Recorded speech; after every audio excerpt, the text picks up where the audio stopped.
আল্লাহ পৃথিবীতে যত নবী রাসূল পাঠিয়েছেন এর মধ্যে শ্রেষ্ঠ নবী হলো আমাদের নবী, বিশ্ব নবী। আমরা হইলাম শ্রেষ্ঠ নবীর শ্রেষ্ঠ উম্মত। এক হাদিসে নবীজি বলেন, আমি নবী যতক্ষণ পর্যন্ত জান্নাতে প্রবেশ না করব ততক্ষণ পর্যন্ত অন্য কোনো নবী জান্নাতে প্রবেশ করার পারমিশন পাবে না। নবী বলেন, আমি নবীর উম্মত যতক্ষণ পর্যন্ত জান্নাতে প্রবেশ না করবে ততক্ষণ পর্যন্ত কোনো নবীর উম্মত জান্নাতে প্রবেশ করার পারমিশন পাবে না। এই হাদিস প্রমাণ করে আমরা হইলাম শ্রেষ্ঠ নবীর শ্রেষ্ঠ উম্মত, আমাদের নবী হলেন শ্রেষ্ঠ নবী। তাহলে আকীদা বিশ্বাস শিক্ষা দেয় কওমি মাদ্রাসাতে, এর মধ্যে একটা হলো আল্লাহর নবীর উপরে বিশ্বাস স্থাপন। أما بعد فأعوذ بالله من الشيطان الرجيم بسم الله الرحمن الرحيم اقرأ باسم ربك الذي خلق وقال رسول الله صلى الله عليه وسلم خيركم من تعلم القرآن وعلمه أو كما قال عليه الصلاة والسلام।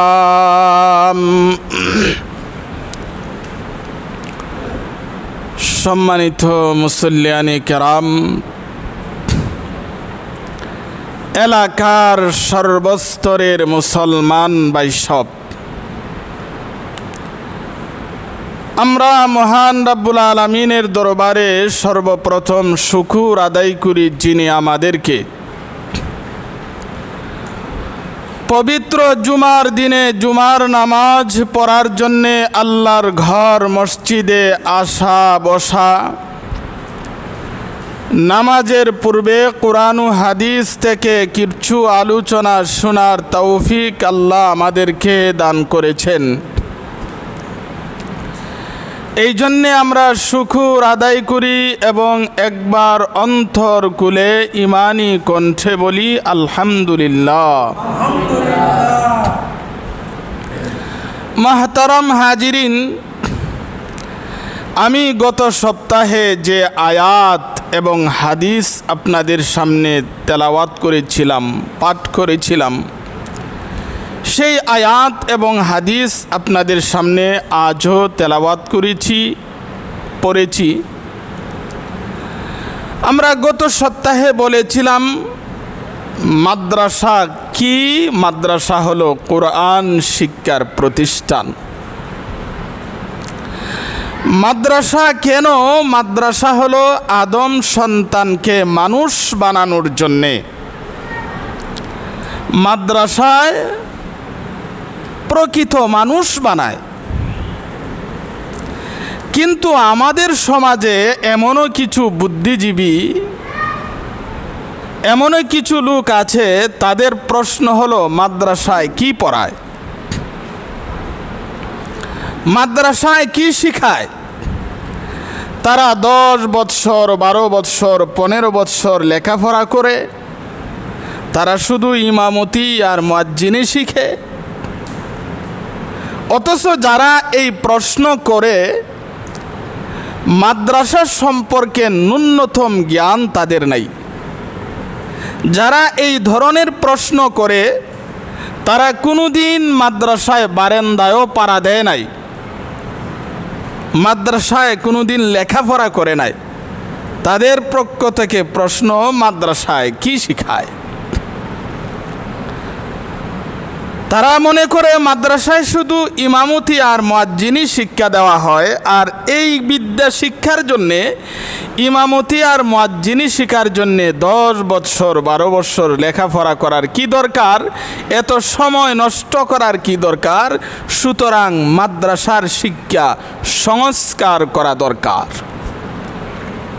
এদের দাবিটা কেমন হলো? এক লোক অন্ধ, চোখে দেখে না, চোখে দেখে না, তার চিকিৎসা করা দরকার। কিন্তু চোখের চিকিৎসা না করে সে যদি বলে সূর্যের আলোর সংস্কার করা লাগবে, সূর্যের আলোর সমালোচনা করে, তাহলে যেই ধরনের বেয়াকুফ এই ধরনের লোকও এমন বেয়াকুফ। তুমি চোখে দেখো না, সূর্যের আলোর তো সমস্যা নাই, তাহলে মাদ্রাসায় কি শিখায়, মাদ্রাসায় কি পড়ায়? বাংলাদেশের গৌরব, কওমি মাদ্রাসার অভিভাবক, দাওয়াত ও তাবলীগের প্রথম মুরব্বী, বাইতুল মুকাররম জাতীয় মসজিদের ভিত্তি স্থাপনকারী আল্লামা শামসুল হক ফরিদপুরি রহমতুল্লাহি আলাইহি, তিনি এক জায়গায় লিখেছেন, দুনিয়া এবং আখিরাতে সফলকাম হওয়ার জন্যে যত প্রকারের জ্ঞানের দরকার, যত প্রকারের বিদ্যার দরকার, যত প্রকারের জ্ঞানের দরকার, সবগুলো কওমি মাদ্রাসায় শেখানো হয়। তাহলে কওমি মাদ্রাসায় শুধু ইমামতি শিখায় আর মুয়াজ্জিনি শিখায়? একটা মানুষ দুনিয়াতে কিভাবে লাভবান হতে পারে, দুনিয়াতে কিভাবে সফলকাম হতে পারে, আখিরাতেও কিভাবে সফলকাম হতে পারে, সব ধরনের বিদ্যা কওমি মাদ্রাসাতে শেখানো হয়। আল্লামা শামসুল হক ফরিদপুরি রহমতুল্লাহি আলাইহি তিনি বলেন, দুনিয়ায় এবং আখিরাতে সফলকাম হওয়ার জন্যে যত প্রকারের বিদ্যার দরকার, জ্ঞানের দরকার, তা 6টা বিষয়ের মধ্যে সীমাবদ্ধ। 1 নাম্বার হলো আকীদা, বিশ্বাস, কওমি মাদ্রাসাতে আকীদা বিশ্বাস শেখানো হয়। 2 নাম্বার ইবাদত, কওমি মাদ্রাসাতে ইবাদত শেখানো হয়। 3 নাম্বার আখলাক, চরিত্র, কওমি মাদ্রাসাতে বিশ্বনবীর আখলাক চরিত্র শেখানো হয়। 4 নাম্বার হলো সমাজ ব্যবস্থা, 5 নাম্বার হলো অর্থ ব্যবস্থা, 6 নাম্বার হলো রাষ্ট্র ব্যবস্থা। এই 6 প্রকারের জ্ঞান, এই 6 প্রকারের ইলম একমাত্র কওমি মাদ্রাসায় শেখানো হয়। আর এই 6 প্রকারের জ্ঞান, 6 প্রকারের বিদ্যা যে শিখতে পারবে, ওই লোকটা দুনিয়াতেও সফলকাম, আখিরাতেও সফলকাম। তাহলে কওমি মাদ্রাসা 1 নাম্বার হলো আকীদা, বিশ্বাস। যার আকীদা ঠিক তার সব ঠিক। যার আকীদা বিশ্বাস ঠিক না, নামাজ পড়ে, রোজা রাখে, হজ করে, জাকাতও দেয়, আবার মাঝে মাঝে গিয়া মূর্তির সামনে ধরেন সেজদা করে, আবার মাঝে মাঝে গিয়া পীর কোনো মাজারে গিয়া সেজদা করে, তাহলে তার আকীদা ঠিক আছে? আকীদা এটা অনেক বড় জিনিস। তাহলে কওমি মাদ্রাসায় কি শেখানো হয়? আল্লাহ তাআলার উপরে বিশ্বাস স্থাপন, রাসূলের উপরে বিশ্বাস স্থাপন, আল্লাহর আসমানি কিতাবসমূহের উপরে বিশ্বাস স্থাপন এবং ফেরেশতাগণের উপরে বিশ্বাস স্থাপন, ভালো মন্দ তকদিরের উপরে বিশ্বাস স্থাপন, মৃত্যুর পর পুনরায় জিন্দা হওয়ার উপরে বিশ্বাস স্থাপন। আকীদা ঠিক করতে হবে। 1 নাম্বার হলো আল্লাহর উপরে বিশ্বাস স্থাপন। আল্লাহ এক, আল্লাহর সাথে কেউ শরীক নাই।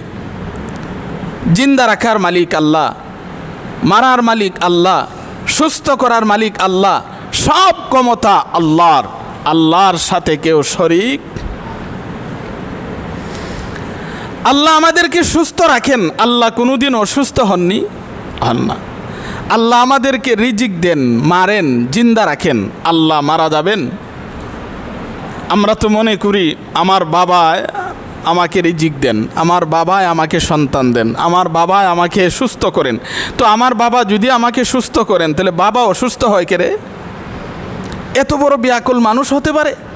তুমি সারা দুনিয়ার মানুষকে তুমি সুস্থ করো, তুমি নিজে অসুস্থ হও কে রে? বাবাই যদি দুনিয়াতে রাখার ক্ষমতা থাকে, তো তুমি মরো কে রে? বাবাই যদি রিজিক দিতে পারে, তাহলে বাবা না খায়া মরে কে রে? তাইলে আসল কথা হলো, যিনি জিন্দা রাখেন তিনি মরেন না। যিনি রিজিক দেন তার রিজিকের প্রয়োজন হয় না, যিনি মারেন তিনি মরেন না। কিন্তু আমরা মনে করি বাবা, তাহলে বাবা যদি এতগুলো কাজ পারে নিজের বেলায় পারে না কেরে?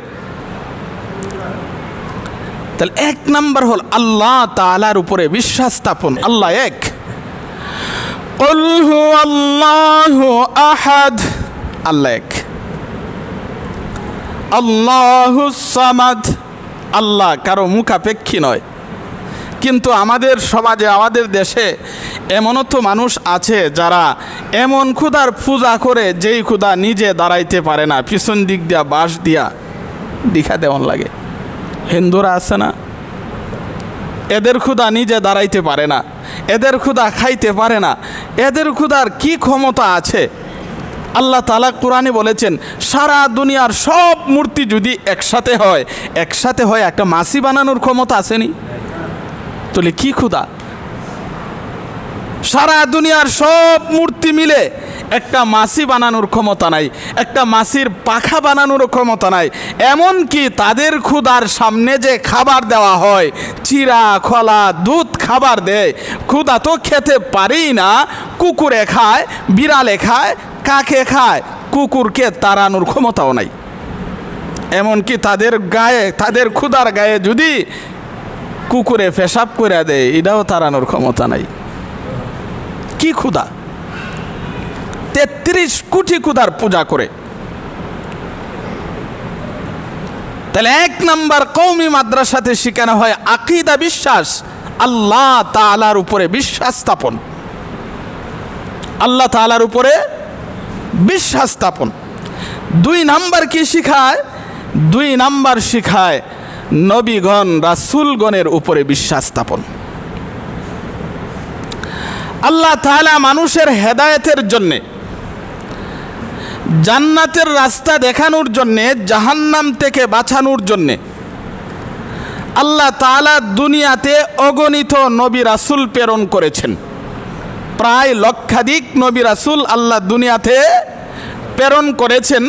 এর মধ্যে প্রথম নবী হলো হযরত আদম আলাইহিস সালাম, আর শেষ নবী হলো আমাদের নবী, বিশ্ব নবী জনাবে মুহাম্মদুর রাসূলুল্লাহ সাল্লাল্লাহু আলাইহি ওয়াসাল্লাম। আল্লাহ পৃথিবীতে যত নবী রাসূল পাঠিয়েছেন এর মধ্যে শ্রেষ্ঠ নবী হলো আমাদের নবী, বিশ্ব নবী। আমরা হইলাম শ্রেষ্ঠ নবীর শ্রেষ্ঠ উম্মত। এক হাদিসে নবীজি বলেন আমি নবী যতক্ষণ পর্যন্ত জান্নাতে প্রবেশ না করব ততক্ষণ পর্যন্ত অন্য কোনো নবী জান্নাতে প্রবেশ করার পারমিশন পাবে না। নবী বলেন আমি নবীর উম্মত যতক্ষণ পর্যন্ত জান্নাতে প্রবেশ না করবে ততক্ষণ পর্যন্ত কোনো নবীর উম্মত জান্নাতে প্রবেশ করার পারমিশন পাবে না। এই হাদিস প্রমাণ করে আমরা হইলাম শ্রেষ্ঠ নবীর শ্রেষ্ঠ উম্মত, আমাদের নবী হলেন শ্রেষ্ঠ নবী। তাহলে আকীদা, বিশ্বাস শিক্ষা দেয় কওমি মাদ্রাসাতে। এর মধ্যে একটা হলো আল্লাহর নবীর উপরে বিশ্বাস স্থাপন।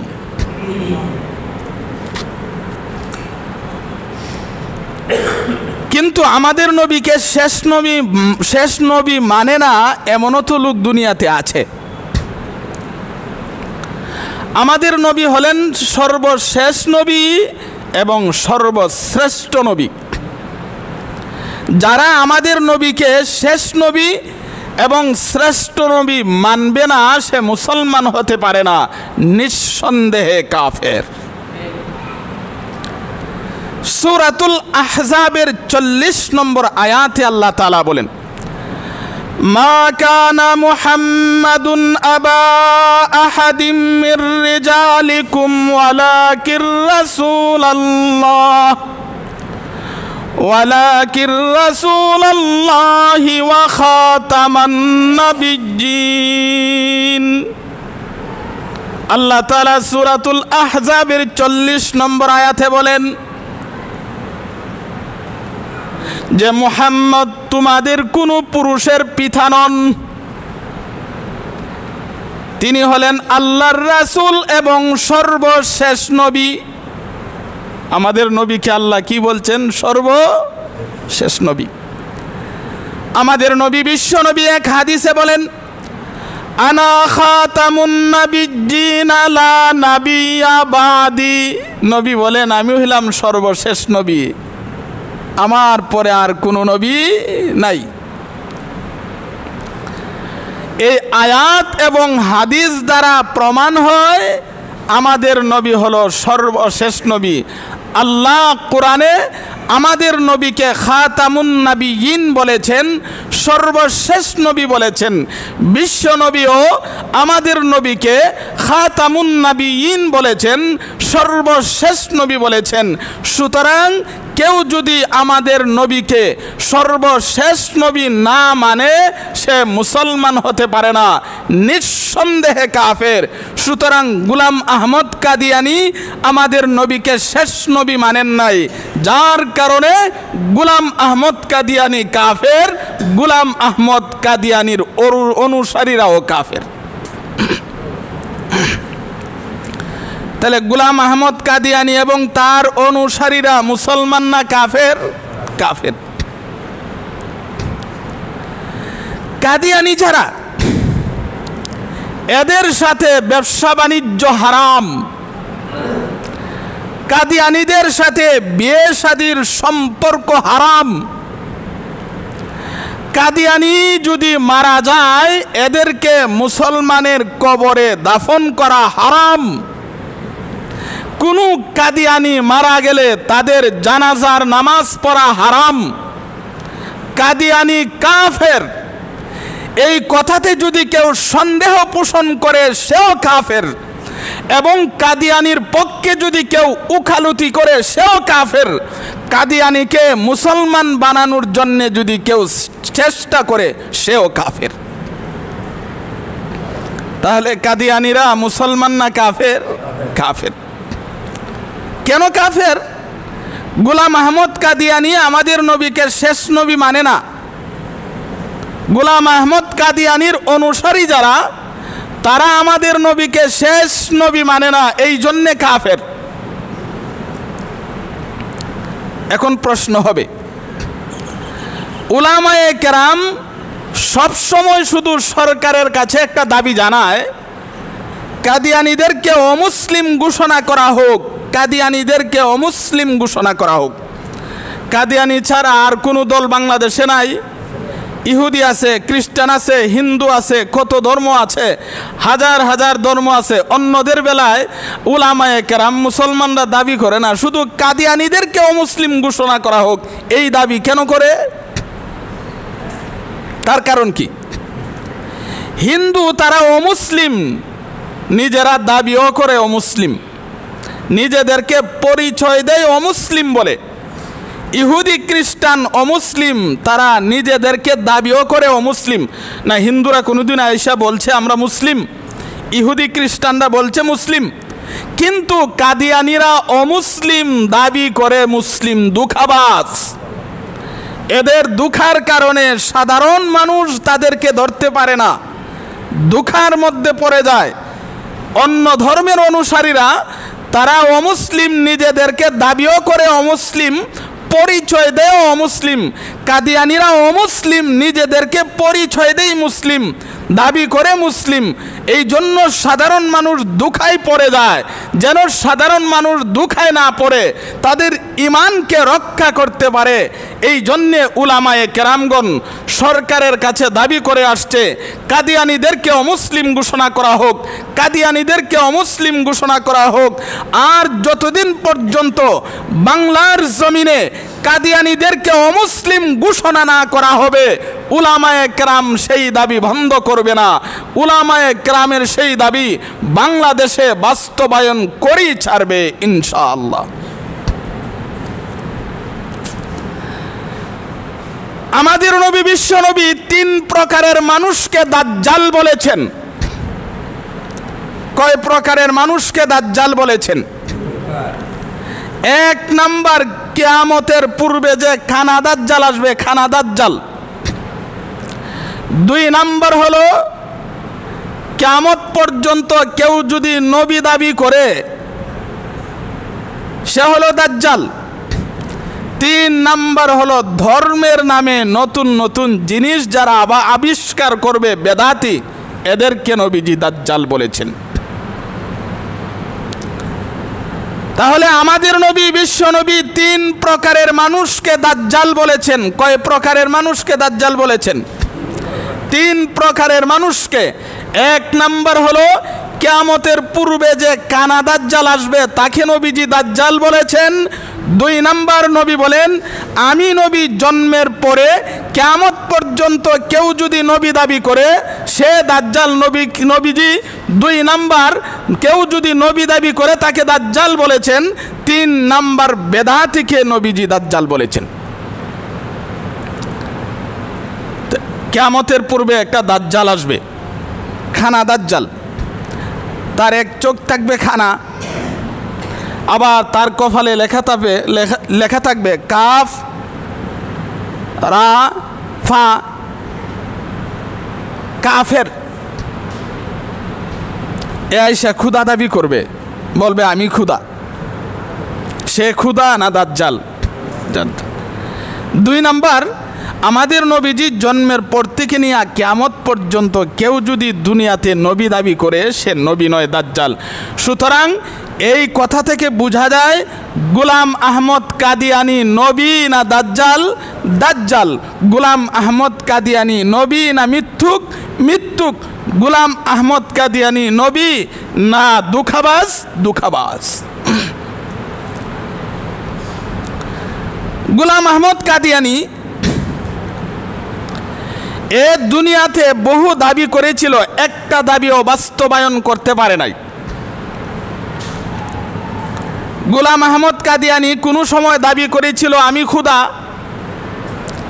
কোনো সময় দাবি করছে আমি ক্ষুদার ছেলে, কোনো সময় দাবি করছে আমি ক্ষুদার স্ত্রী, কোনো সময় দাবি করছে আমি ক্ষুদার মেয়ে, কোনো সময় দাবি করছে আমি আদম নবী, কোনো সময় দাবি করছে আমি মূসা নবী, কোনো সময় দাবি করছে আমি ঈসা নবী, কোনো সময় দাবি করেছে আমি শেষ নবী। কত বড় মেন্টাল আর পাগল! এর দাবির শেষ নাই, যত দাবি আছে ইচ্ছা মতো করছে, কিন্তু কোনো দাবি দুনিয়াতে বাস্তবায়ন করতে পারে নাই। আল্লাহ তাআলা দুনিয়াতে তারে অনেক রূপ দিছে। এক কিতাবের মধ্যে লেখছে, দেখলাম এই গোলাম আহমদ কাদিয়ানির প্রায় 100 রোগ ছিল। সব সময় বাতাস যেত, সব সময় পায়খানার রাস্তা দিয়ে রক্ত ঝরত, ডায়াবেটিক্স ছিল, খাসি, সব সময় খাসি, ঠান্ডা লেগে থাকতো, বদহজম। সবচাইতে বড় কথা হলো দৈনিক 100 বার পেশাব করত। এবং এই গোলাম আহমদ কাদিয়ানির মহিলাদের যেইভাবে মাসিক হয়, এই ভণ্ডের প্রতি মাসে মাসিক হইত। আল্লাহ দুনিয়াতে শিক্ষা দিয়ে দিছে। এ নবী হয় কিভাবে? তো আসলে গোলাম আহমদ কাদিয়ানি নবী না, একটা পাগল ছিল। পাগল নবী ছিল না পাগল আছেন, এটা আমরার কথা না। গোলাম আহমদ কাদিয়ানির ছেলে, তার নাম ছিল বশির আহমদ। ছেলের কথা শুনলে বোঝা যায় গোলাম আহমদ কাদিয়ানি যে একটা পাগল ছিল। গোলাম আহমদ কাদিয়ানির ছেলে বশির আহমদে বলে, এই যে আমাদের জামাতে বুতাম আছে, বুতাম সোজা লাগাইতো না, এক ঘরের বুতাম আরেক ঘরে নিয়ে লাগাইলি তো, উল্টা পাল্টা লাগাইতো। জুতা পরিধান করার সময় ডান পায়ের জুতা বাম পায়ে, বাম পায়ের জুতা ডান পায়ে লাগাইতো। এমন হইতো বশির আহমদ, সে বলছে কোনো সময় নামাজে গেলে তার স্ত্রীর পায়জামা অথবা স্ত্রীর জামা মাথাত ফাগরি বান্ধা নামাজে গিয়া দাঁড়ায় গেছে গা। মুসল্লিরা কইছে, হুজুর এটা কি? আরে এটা তো বশিরের মার পায়জামা নিয়ে এসে পড়ছি। কত বড় পাগল আছেন! এ বলে নবী? এ মিঠাই খাইতো বেশি। কোনো সফরে গেলে তার স্ত্রী এক পকেটে দিত মিঠাই। আগের মানুষ তো মজা খাইতো না বেশি, গুড় মিশ্রি, আর এক পকেটে দিত ঢিলা। যখন তার ঢিলার প্রয়োজন হইতো মিঠাই দিয়া ঢিলাই লইত, আর যখন মিষ্টি মিঠাই খাওয়ার প্রয়োজন হইতো ঢিলা খাই লইত মিঠাই মনে করিয়া। এমন মেন্টাল এবং পাগল নবী হতে পারে না, একটা পাগল ছিল। মুহতারাম হাজিরিন, তাহলে আমাদের নবী হলো সর্বশেষ নবী। আমাদের নবীর জন্মের পরে কিয়ামত পর্যন্ত কেউ যদি নবী দাবি করে, এ নবী না দাজ্জাল? এ দাজ্জাল। দেখেন, তাহলে এখানে প্রশ্ন হবে, আমরা জানি কিয়ামতের পূর্বে একজন নবী আসবেন, তার নাম হলো ঈসা আলাইহিস সালাম। ঈসা আলাইহিস সালাম দুনিয়াতে আসবেন না? তাহলে প্রশ্ন হবে, নবী তো বলেছেন আমার জন্মের পরে কেউ যদি নবী দাবি করে সে দাজ্জাল হবে, তাহলে ঈসা আলাইহিস সালাম কি দাজ্জালের অন্তর্ভুক্ত হয়ে যায়? না, ঈসা আলাইহিস সালাম তো নতুন নবী না, তিনি আগেরই নবী। তিনি দুনিয়াতে কেন আসবেন তার একটা কাজ বাকি রয়ে গেছে। ঈসা আলাইহিস সালাম দুনিয়াতে এসেছিল, কিন্তু দুনিয়াতে তার মরণ হয় নাই। ঈসা আলাইহিস সালামের মরণ হয়েছে? ঈসা আলাইহিস সালামকে আল্লাহ জিন্দা আকাশে উঠায় নিয়ে গেছেন। ঈসা আলাইহিস সালাম যখন দুনিয়াতে আসলেন তখন মানুষ তিন ভাগে বিভক্ত হয়ে গেল। ঈসা আলাইহিস সালামের কোনো বাবা ছিল?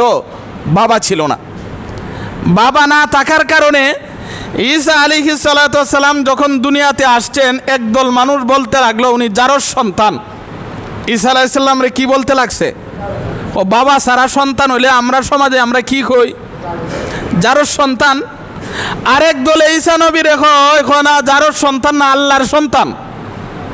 এক দলে কয় আল্লাহর সন্তান, আরেক দলে কয় জারজ সন্তান, আরেক দলে কয় না তিনি জারজ সন্তানও নয় আল্লাহর সন্তানও নয়, আল্লাহর কুদরতি সন্তান।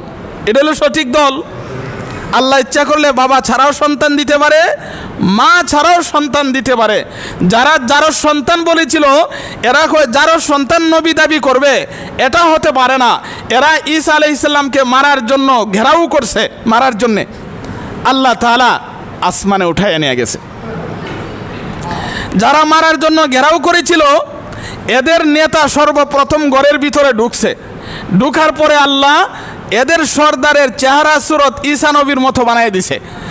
পরবর্তীতে যারা ঢুকছে সবাইকে আর নেতার ইচ্ছা মতো লাগাইছে। নেতারে মাইরা এবার কয় আয়ো আমরা নেতার কাছে যাই, নেতা আমরারে কি পুরস্কার দিব? এবার নেতারে কুজ্জা পায় না। একদলে কয় আরে নেতা এনে মারছি, আর একদলে কয় আরে না নেতা মারছি না, তুলে ঈসা নবী গেলে কয় ঈসা নবী মারছি। একদলে কয় নেতা মারছি, আর একদলে কয় ঈসা নবীকে মারছি। আল্লাহ তাআলা কোরআনে পরিষ্কার বলে দিয়েছেন, ওয়ামা কাতালুহু ওয়ামা সালাবুহু ওয়ালাকিন শুববিহা লাহুম। আল্লাহ কয় ঈসা আলাইহিস সালামরে তারা হত্যাও করতে পারে নাই, শুলিতেও চড়াতে পারে নাই, আল্লাহ এদেরকে ধাঁধার মধ্যে ফেলাই দিছে। তো ঈসা আলাইহিস সালাম কোথায় আছেন? আকাশে আছেন। আকাশে জিন্দা অবস্থায় আছে। কিয়ামতের পূর্বে তিনি দুনিয়াতে আসবেন। তবে তিনি কি নতুন নবী হয়ে আসবেন না তিনি আগেরও নবী? আগেরও নবী, তিনি দুনিয়াতে আসবেন। তার একটা কাজ বাকি রয়ে গেছে, সেটা হলো মরণের কাজ। আল্লাহ দুনিয়াতে পাঠায়া তার মরণের কাজকে সমাধা করবেন। তবে তিনি নতুন কোনো নবী দাবি করবেন না, নতুন কোনো শরীয়ত প্রচার করবেন না। তিনি আমাদের নবীজির পক্ষে দুনিয়াতে যতদিন থেকে যায় কাজ করে যাবেন। কিন্তু এই কথাটা খাদ্যানীরা মানে না। এই কথাটা খেয়ে মানে না। খাদ্যানীরা কয় এখন ঈসা আলাইহিস সালাম আকাশে জিন্দা নাই, তিনি মারা গেছে। আল্লাহ কোরআনে পরিষ্কার বলেছেন ঈসা নবী জিন্দা অবস্থায় আকাশে আছে। আর গোলাম আহমদ কাদিয়ানির দল এরা কয় না ঈসা নবী মারা গেছে। তাহলে কাদিয়ানীরা মুসলমান না কাফের? কাফের। কেন? তারা কোরআনকে অস্বীকার করার কারণে। এই বিষয়ে দেওবন্দ মাদ্রাসায় একবার একটা বাহাস হয়েছিল। কাদিয়ানীদের দাবি হলো ঈসা নবী মারা গেছে, আকাশে নাই। আর আমাদের দাবি হলো ঈসা আলাইহিস সালাম জিন্দা অবস্থায় আকাশে আছেন, কিয়ামতের পূর্বে দুনিয়াতে আসবেন। এই বিষয় নিয়ে একবার দেওবন্দ মাদ্রাসায় বাহাস হয়েছিল। দেওবন্দ মাদ্রাসার একজন কালেক্টর ছিল, নাম ছিল সিদ্দিক হাসান সাহেব। উনি দেওবন্দ মাদ্রাসার শাইখুল হাদিসও না, মুহাদ্দিসও না, বড় কোনো শিক্ষকও না, তিনি একজন কালেক্টর। কাদিয়ানীদের সাথে বাহাস ডাকছে। তো দেওবন্দ মাদ্রাসার উস্তাদরা বললেন, তুমি তো দেওবন্দ মাদ্রাসার শাইখুল হাদিসও না, মুহাদ্দিসও না, বড় কোনো শিক্ষকও না, তুমি বাহাসটা রাখছো ফারবানি? আপনারা তো আছেন, দোয়া করেন ইনশাআল্লাহ। বাহাস শুরু হয়ে গেছে। এবার কাদিয়ানীদের পক্ষ থেকে প্রশ্ন, হে দেওবন্দি উলামায়ে কেরাম, তোমরা যে বলো ঈসা আলাইহিস সালাম আসমানে আছেন, আসমানে কি টয়লেট আছে? পায়খানা করার জন্য টয়লেট আছে? তোমরা যে বলো ঈসা নবী আকাশে আছেন, আকাশে তো পেশাব পায়খানার জায়গা নাই, তো তোমাদের নবী ঈসা নবী কোথায় পেশাব পায়খানা করে, কোনানো করে? এখন তো দেওবন্দ মাদ্রাসার সব শিক্ষক মাথা নোয়াইলিছে, এটার উত্তর কি দিব? সিদ্দিক হাসান সাহেব দাঁড়াইলেন, দাঁড়ায় বললেন, হে কাদ্যানীরা শুনো, তোমরা বলতেছ ঈসা আলাইহিস সালাম আকাশে থাকলে পেশাব পায়খানা করে কোথায়? হ্যাঁ ঠিকই আছে, ঈসা নবী পেশাব পায়খানা করে কোথায় তোমাদের যুক্তি? শুনো তাহলে আমার থেকে জবাব। আল্লাহ আকাশকে একটা ছিদ্র করে দিছে, এই ছিদ্রটা তোমাদের গোলাম আহমদ কাদিয়ানীর কবরের বরাবর আইছে। ঈসা আলাইহিস সালাম আসমানে পেশাব পায়খানা করে, আর সব পেশাব পায়খানা তোরার নবীর কবরের ভিতরে জমা হয়। এখন তো কাদ্যানীরা এমন কেফা কেফছে, সিদ্দিক হাসান সাহেব কয়, বিশ্বাস না করলে এবার আয়ও দেখাই দিই। এবার তারা রাজিও না। কেন না রাজিও না? কারণ যদি যায় জির কুড়তো, জির উড়াইতো, তাহলে সাপ বের হয়ে আসবে। তারা যদি যায় পেশাব পায়খানা দেখতো, গিয়া দেখবো গোলাম আহমদ কাদিয়ানীর লাশ নাই, দুনিয়ার মানুষের কাছে প্রমাণ হয়ে যাবে গোলাম আহমদ কাদিয়ানী নবী না। নবী হইলে তার লাশ কই? কারণ নবীদের লাশ মাটি ভক্ষণ করার ক্ষমতা নাই, নবীদের লাশ মাটি খেতে পারে না। প্রত্যেক নবী তাদের রওজা মুবারকে জিন্দা অবস্থায় আছেন, একটা পশম মাটি খাওয়ার ক্ষমতা নাই, আল্লাহ হারাম করে দিয়েছেন। এবার যদি তারা যায় তাহলে গিয়া ধরা খাইব। তো বলছিলাম মুহতারাম হাজিরিন, গোলাম আহমদ কাদিয়ানী এবং তার অনুসারীরা মুসলমান না কাফের? কাফের। তো বলছিলাম কওমি মাদ্রাসায় কি শিখায়? কওমি মাদ্রাসায় 1 নম্বর আল্লাহ তাআলার উপরে বিশ্বাস স্থাপন, 2 নম্বর কওমি মাদ্রাসায় শিখায় বিশ্বনবী জনাবে মুহাম্মদুর রাসূলুল্লাহ সহ সমস্ত নবীদের উপরে বিশ্বাস স্থাপন, আসমানি কিতাবের উপরে বিশ্বাস স্থাপন। আল্লাহ যত কিতাব নাজিল করেছেন গত সপ্তাহে আলোচনা করেছি, কিতাব সমূহের উপরে বিশ্বাস স্থাপন, ফেরেশতাগণের উপরে বিশ্বাস স্থাপন। আল্লাহ অগণিত ফেরেশতা সৃষ্টি করেছেন, এই ফেরেশতাদের উপরে বিশ্বাস স্থাপন, এবং তকদিরের উপরে ভালো মন্দ যা কিছু হয় কার পক্ষ থেকে হয়? আল্লাহর পক্ষ থেকে হয়। মৃত্যুর পর, মরণের পর আবার জিন্দা হওয়ার উপর। আমরা মারা গেলেই শেষ না, আবার জীবিত হতে হবে? এই যে দেখতেছি আসমান, জমিন, চন্দ্র, সূর্য, গ্রহ, নক্ষত্র, গাছপালা, তরুলতা, পশু পাখি যা কিছু আছে সব কিছু ধ্বংস হয়ে যাবে। আল্লাহ একটা মাঠ কায়েম করবেন, এই মাঠের নাম হাসরের মাঠ। সেই মাঠে হিসাব কিতাব হবে, যারা জান্নাতে যাওয়ার জান্নাতে যাবে, যারা জাহান্নামে যাওয়ার জাহান্নামে যাবে। মৃত্যুর পরে যে আরেকটা জিন্দিগি শুরু হবে, ওই জিন্দিগির আর শেষ নাই। আল্লাহ আছে যতদিন, সেই জিন্দিগি আছে ততদিন। আল্লাহ আছে কতদিন? আল্লাহর কোনো শেষ নাই, ওই জিন্দিগিরও কোনো শেষ নাই। তাহলে মরলেই শেষ না মরার পরে জিন্দিগি শুরু? শুরু। এটা হলো 2 নম্বর। 1 নম্বরে শিক্ষা দেয়। 2 নম্বর মাদ্রাসায় কি শিখায়? মাদ্রাসায় ইবাদত শিক্ষা দেওয়া হয়। কি শিক্ষা দেওয়া হয়? ইবাদত। আল্লাহ তাআলা কোরআনের এক আয়াতে বলেন, ওয়ামা খালাকতুল জিন্না ওয়াল ইনসা ইল্লা লিয়াবুদুন। আল্লাহ কয়, আমি জিন জাতি এবং মানব জাতিকে একমাত্র আমার ইবাদত করার জন্য সৃষ্টি করেছি। আল্লাহ জিন জাতি আর মানব জাতিরে আল্লাহ কিসের জন্য বানাইছে? খাওয়ার জন্য? খালি ঘুমের জন্যে আর বাচ্চা দেওয়ার জন্যে? আল্লাহ হে দুনিয়ার মানুষ, খাওয়ার জন্যে তোমাদেরকে সৃষ্টি করে নাই। যদি খানাই উদ্দেশ্য হইতো তাহলে বলদ, গরু, ছাগল তো তোমাদের চাইতে বেশি খাইতে পারে। বাচ্চা জন্ম দেওয়াই মূল উদ্দেশ্য না। বাচ্চা জন্ম দেওয়াই যদি মূল উদ্দেশ্য হইতো তাহলে কুত্তা কুত্তি তো বেশি বাচ্চা দিতে পারে। ঘুমানোই মূল উদ্দেশ্য না, শুধু ঘুমই যদি মূল উদ্দেশ্য হইতো, গাধা তোমাদের চাইতে বেশি ঘুমাইতে পারে, তাহলে তোমাদেরকে কেন সৃষ্টি করলাম, তোমাদেরকে কেন বানাইলাম? ঘুমের জন্যে না, বাচ্চা জন্ম দেওয়ার জন্যে না, আর শুধু খাবারের জন্যে না। তাহলে প্রশ্ন হবে, তাহলে আল্লাহ তাআলা যদি আমাদেরকে শুধু ইবাদতের জন্য বানায়া থাকে, তাহলে কি আজকের থেকে ঘুম বাদ দিয়া দিব? খাবার বাদ, বাচ্চা জন্ম দেওয়া বাদ? কতলে খাইব কেরে, ঘুমাইব কেরে? খাইব এবাদতের সুবিধার্থে, ঘুমাইব এবাদতের সুবিধার্থে, বাচ্চা জন্ম দিব এটাও এবাদতের জন্যে। ঘুম খাওয়া মূল উদ্দেশ্য না, কিন্তু এবাদতের সুবিধার জন্যে। যদি না খান না ঘুমান তাহলে তো এবাদত করতে পারবেন না, শরীর দুর্বল হয়ে যাবে, অসুস্থ হয়ে যাবে। কিন্তু মূল উদ্দেশ্য খাওয়ান আর ঘুম না। কারণ ইসলাম ধর্মের সন্ন্যাসীও সমর্থন করে না। অনেকে তো আছে সন্ন্যাসী সাজ্জাদায়, এ হাদিস বহুবার বলেছি। একজন সাহাবী আমাদের নবী বিশ্ব নবীর কাছে গিয়া বলল, ইয়া রাসূলুল্লাহ, আপনি যদি অনুমতি দেন তাহলে আমি 5টি কাজ করব। কি কি? 1 নাম্বার, আমার বিবিকে তালাক দিয়া দিব। 2 নাম্বার, অপারেশনের মাধ্যমে আমার যৌন শক্তিকে নষ্ট করে দিব। 3 নাম্বার, বিবি বাচ্চা পরিবার থেকে আলাদা হয়ে জঙ্গলে চলে যাব। 4 নাম্বার, জঙ্গলে গিয়া শুধু এবাদত বন্দিগি নফল এবাদত করব। 5 নাম্বার, উত্তম খানা সব ছেড়ে দিব। আল্লাহর নবী বলেন, আন-নিকাহু মিন সুন্নতি ওয়ালা রুহবানিয়াতা ফিল ইসলাম। আল্লাহর নবী বলেন, বিয়ে হলো আমার সুন্নাত, ইসলাম ধর্মের সন্ন্যাসী নাই। বিবি বাচ্চা সব কিছু ছাইরা জঙ্গলে গিয়ে খালি দরজা লাগায় ইবাদত করবা। আল্লাহর নবী বলেন, এটাও ইসলাম ধর্মের সমর্থন করে না। ইসলাম ধর্ম হলো তুমি কৃষি কাজও করো, ইসলাম ধর্ম পালন করো, ব্যবসাও করো, ইসলাম ধর্ম পালন করো, বিয়ে শাদিও করো, ইসলাম ধর্ম পালন করো, ব্যবসা বাণিজ্য করো, ইসলাম ধর্ম পালন করো। সব সাইরা জঙ্গলে গিয়া খালি দরজা লাগায় ইবাদত বন্দিগি করবা, এটাও ইসলাম ধর্মের সমর্থন করে না।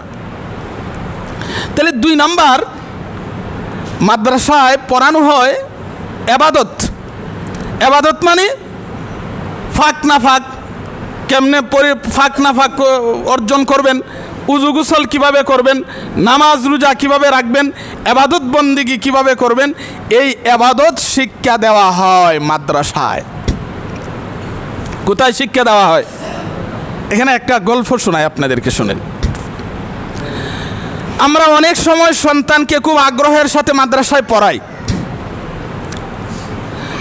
কোরআন শিখায়, হাদিস শিখায়, কিন্তু এই সন্তান যখন মাদ্রাসায় পড়ে হাফেজ হয়, আলেম হয়, আলেম হয়ে যখন ঘরের ভিতরে এসে বলে পর্দা করা লাগবে, সুদ খাওয়া যাবে না, ঘুষ খাওয়া যাবে না, এমুক কাজ করা যাবে না, এইভাবে চলতে হবে, তখন কিন্তু অনেক পরিবারের আবার কষ্ট হয়ে যায়, ভালো লাগে না, দূর এর মাদ্রাসায় কেন পড়াইছিলাম।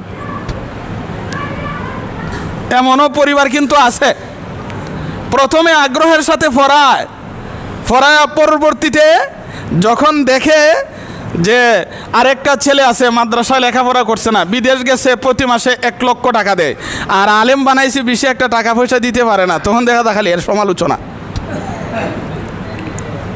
এটা একটা গল্প বললে বুঝবেন।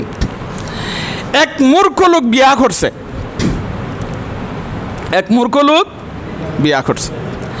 বিয়া করার পরে তার একটা সন্তান জন্ম হয়েছে। সন্তান যখন মোটামুটি বড় হয়েছে, লেখাপড়া করার যোগ্য হয়েছে, তখন স্বামী স্ত্রী 2 জন রাতের বেলায় পরামর্শতে বসলো, এই ছেলেরে কি করতাম। ছেলেরে তো এইভাবে রাখা যাবে না, লেখাপড়া করাই লাগবো। আর আমাদের বাংলাদেশের 2টা লাইন, একটা হলো দিনী লাইন আর একটা হলো দুনিয়াবি লাইন, একটা হলো মাদ্রাসার লাইন আর একটা হলো স্কুলের লাইন। এবার 2 জনে পরামর্শতে বসেছে। স্ত্রী কয়, স্বামী কয়, আমার এই ছেলেকে স্কুলে পড়াবো, মাদ্রাসায় পড়াইলে ভাত খাওয়াতে পারবে না। আচ্ছা, মাদ্রাসায় যারা পড়ে এরা ভাত খায় না, এরা খালি চিরা খায়। মাদ্রাসায় যারা পড়ে মূলত খাওয়ানোর মালিক মাদ্রাসাও না, স্কুলও না, খাওয়ানোর মালিক কে? আর মাদ্রাসায় যারা পড়ে এরার জীবনে একটা বালা পাঞ্জাবিও পড়তে পারে না, বালা খাইতেও পারে না, কিচ্ছুও করতে পারে না। বরঞ্চ জরিপ করে দেখা যায় মাদ্রাসার আলেম উলামাদেরকে আল্লাহ যে শান শৌকতে যে ভালো ভালো জিনিস পড়াইতেছে বড় বড় শিক্ষিতদের পক্ষেও সম্ভব না। মাদ্রাসার যারা পড়ে তারা মনে হয় মা বাবারে খাওয়াইতে পারে না, বৃদ্ধাশ্রমে দেয় না, বড় বড় শিক্ষিতরা বৃদ্ধাশ্রমে দেয়। মাদ্রাসার একটা পুরা বাংলাদেশে জরিপ করে দেখেন একটা আলেমের মা বাপ নিয়ে আছে যার মা বাপ বৃদ্ধাশ্রমে আছে, কিন্তু শত শত হাজার হাজার জেনারেল শিক্ষিত আছে যাদের মা বাবা বৃদ্ধাশ্রমে আছে। এবার বাবা হয় আমার সন্তানরে স্কুলে পড়াইমু, মাদ্রাসায় পড়াইলে ভাত খাওয়াই পারতো না। এবার স্ত্রী কয় এখন আমার সন্তানকে মাদ্রাসায় দিব, একটাই সন্তান, যদি কোরআন পড়ে হাদিস পড়ে তাহলে মারা গেলে জানাজার নামাজটা পড়াবে, কবরের পাশে দাঁড়ায় সূরা ইয়াসিন তেলাওয়াত করে দোয়া করবে, দোয়া কালাম করবে, মাদ্রাসায় পড়াবো। দুইজনের মধ্যে অনেকক্ষণ বাহাস চললো, শেষ পর্যন্ত সিদ্ধান্ত হইল কোনা ছেলের মাদ্রাসায় পড়াইব। ধরেন কথার কথা বোঝার জন্য সর্বপ্রথম বগডহর মাদ্রাসায় ভর্তি করছে। বগডহর মাদ্রাসার লেখাপড়া শেষ, এবার ব্রাহ্মণবাড়িয়া গেছে, ব্রাহ্মণবাড়িয়ার লেখাপড়াও শেষ, ঢাকা গেছে, ঢাকার লেখাপড়াও শেষ, এবার উচ্চ শিক্ষার জন্য দেওবন্দ মাদ্রাসায় গেছে ভারতে। দেওবন্দ মাদ্রাসায় লেখাপড়া শেষ করে বাবার কাছে একটা চিঠি লেখছে, আব্বা আমার তো লেখাপড়া শেষ হয়ে গেছে, আমি আগামী মাসের এত তারিখ বাংলাদেশে আসতেছি। মা বাবা কত খুশি, ছেলে উচ্চ শিক্ষিত হয়ে বাংলাদেশে আসতেছে, তার বাবা তারিখ মতো স্টেশনে উপস্থিত, আমার সন্তান আসবে, কলিজার টুকরা আসবে। এবার সন্তান আয়সা নামছে ভারত থেকে, বাবা তাকে রিসিভ করছে, রিসিভ করে দুজন বাড়ির দিকে রওনা করছে। কিন্তু বাবা বৃদ্ধ হয়ে গেছে, বয়স্ক হয়ে গেছে, আর বুড়া মানুষের একটু ঘন ঘন পেশাবে ধরে না, বুড়া মানুষ এটা জোয়ান মানুষে বুঝতো না, যারা বুড়া হয়ে গেছে এরার পেশাবে ধরলে আর বেশি সময় রাখতে পারে না, পেশাব করা লাগে। শীতের দিন আসতেছে, তো বাবার পেশাবে ধরছে, বুড়া মানুষ সন্তানকে বলতেছে বাবা তুই একটু ধারা আমি পেশাব করি। তো বাবা পেশাব করতে শুরু করছে ডাইরেক্ট পশ্চিম দিকে, পশ্চিম দিকে পেশাব করা ঠিক আছে, এটা তো আমাদের নুরানির ছাত্ররাও জানে।